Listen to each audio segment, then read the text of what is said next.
The movie kicks off on a gloomy, rainy night in London.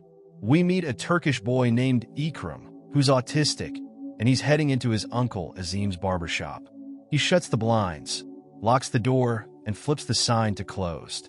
Ikram's uncle introduces him to a Russian guy named Soika, but Ikram gets super anxious. Azim gives Ikram a razor blade and pushes him to go through with their plan.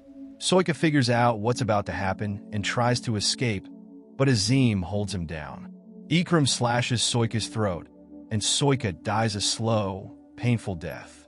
Meanwhile, in another part of the city, a young Russian woman named Tatiana stumbles barefoot into a pharmacy. She looks sick and desperate, but the clerk brushes her off, assuming she's a junkie. Suddenly, blood starts pouring down her legs. She collapses and gets rushed to the hospital. The doctors realize she's pregnant and perform an emergency procedure to save the baby. Unfortunately, Tatiana doesn't make it. It's heartbreaking. We're then introduced to Anna, a midwife of Russian descent who works at the hospital. She takes charge of the baby and reports Tatiana's death. After her shift, she heads home, where she lives with her caring mom, Helen, and her grumpy, drunk uncle, Stepan. The next day, which happens to be Christmas, Anna shows Stepan a diary she found in Tatiana's bag. She asks him to translate it since it's in Russian, but Stepan refuses, snapping at her for taking something from a dead girl. Anna's main concern is finding someone who can take care of the baby. While flipping through the diary, Anna spots a business card for a restaurant called Trans-Siberian. She has no idea that this place is run by a major Russian mob boss named Semyon. We also meet Semyon's son, Kirill, and Nikolai, who's the family's go-to driver and bodyguard. At this point, Anna pulls up on her motorcycle right in front of the restaurant. Kirill tells Nikolai to pick up Azim and his wife. As Nikolai drives off, Anna knocks on the restaurant door and is warmly greeted by Semyon. Inside, the staff are getting ready for a big party. Semyon takes a moment to show his granddaughters how to play a violin piece correctly, giving off a friendly vibe. Anna hands Semyon the business card she found and asks if he knows any of Tatiana's family. Semyon claims he doesn't know the girl and politely says he can't help. But when Anna mentions the diary, Semyon's interest spikes. He offers to translate it for her and tells her to bring it by the next evening. Before she leaves, Semyon makes sure to find out where she works. Meanwhile, Nikolai shows up with Azim and his wife. He hangs back outside, right by Anna's motorcycle. When Anna comes out, Nikolai compliments her bike and asks if she wants to sell it. She refuses, saying it belonged to her dad and has sentimental value. He then asks if she wants to grab a drink, but she brushes him off and rides away. Later that evening, Anna's having dinner with her family when Stepan, drunk as usual, asks how long she plans on staying with them. His comment ruins the mood. Anna storms off, and Helen scolds Stepan. Helen reassures her daughter that she can stay as long as she wants, especially since Anna recently broke up with her boyfriend. Back at the restaurant, the party's in full swing. Kirill gets a phone call and gives Azim the signal that everything's good to go. Nikolai drives Kirill and Azim to the barbershop, but Azim tells Nikolai to wait outside because he doesn't like him. Kirill insists Nikolai comes in since he's useful. Once inside, Ikram bursts in, excited about getting tickets to a Chelsea soccer game.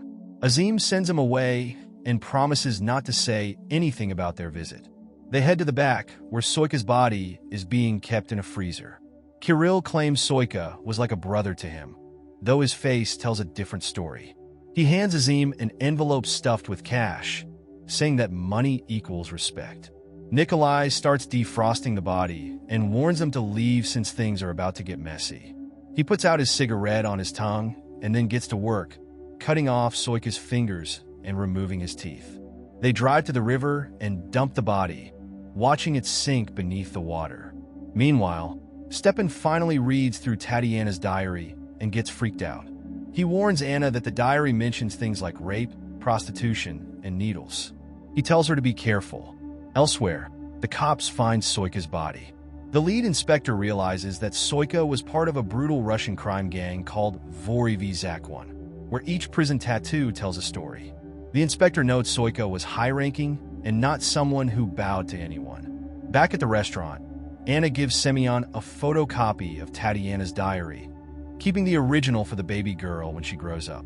Semyon pretends to be too drunk to read it and asks for her address, so he can send the translation later. Anna declines to share it. As she leaves, Nikolai shows up with a wasted Kirill who can barely stand. Semyon, pissed off, slams the door on them. When they finally get inside, Kirill collapses at Nikolai's feet. Semyon, disgusted with his son, kicks him hard. Nikolai tries to defend Kirill, but Semyon quickly shuts him down. Later, Anna's bike won't start, and Nikolai offers her a ride in his limo since it's pouring rain. He mentions Semyon wouldn't forgive him if he let her walk. In the car, Anna tries to get more info about Tatiana, but Nikolai plays dumb, saying he's just a driver. When they get to her place, she asks what he wants in return, and he tells her to think of it as a Christmas gift. That night, Kirill drags Nikolai to a seedy brothel. While Kirill enjoys himself with underage girls, Nikolai isn't interested. Kirill, paranoid about rumors that Nikolai might be gay, orders him to sleep with one of the girls to prove otherwise. Nikolai goes along with it, and Kirill laughs and claps like a kid. Before Nikolai leaves, he's completely captivated by the haunting melody of a sad song, quietly sung by a Ukrainian prostitute named Kirilenko.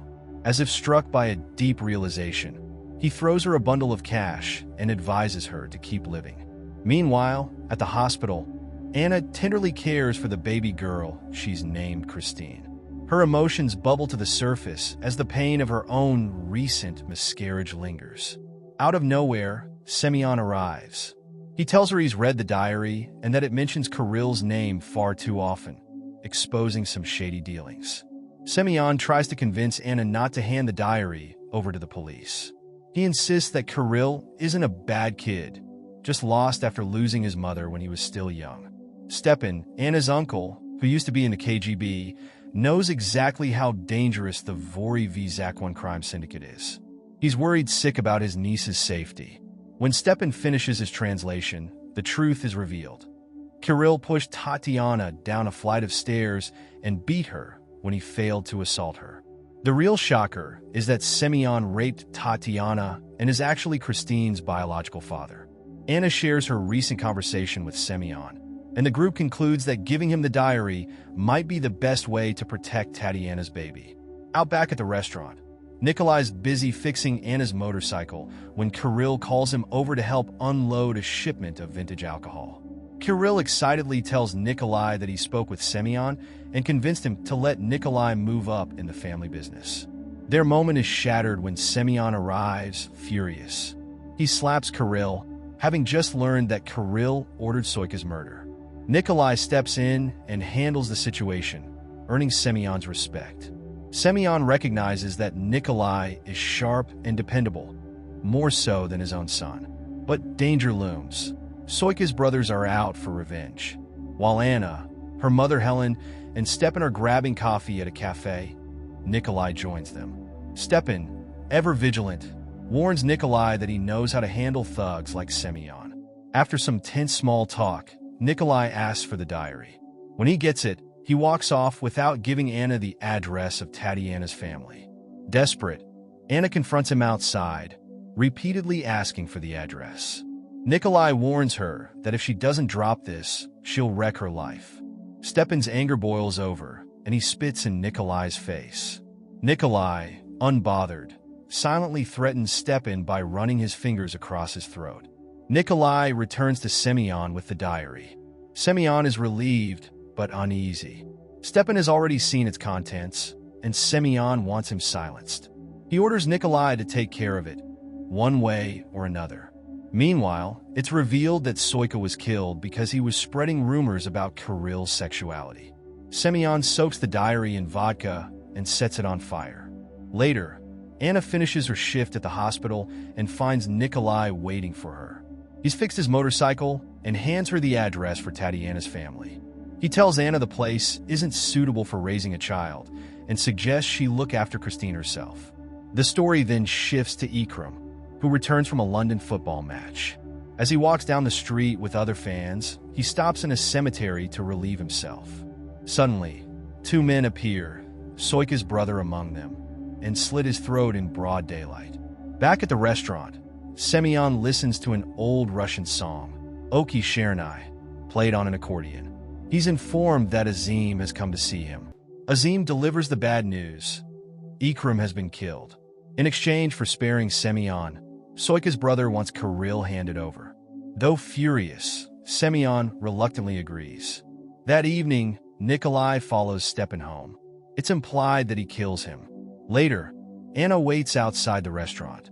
When Nikolai and Kirill arrive, Kirill tells her to leave and demands that Nikolai stop seeing her. Anna tries to appeal to Kirill's conscience, reminding him that Tatiana was just 14 years old. Kirill brushes her off. Before parting, Nikolai warns Anna to stay out of the case for her own good. Inside, Kirill tells Nikolai the police raided the brothel and asked for Kirilenko by name.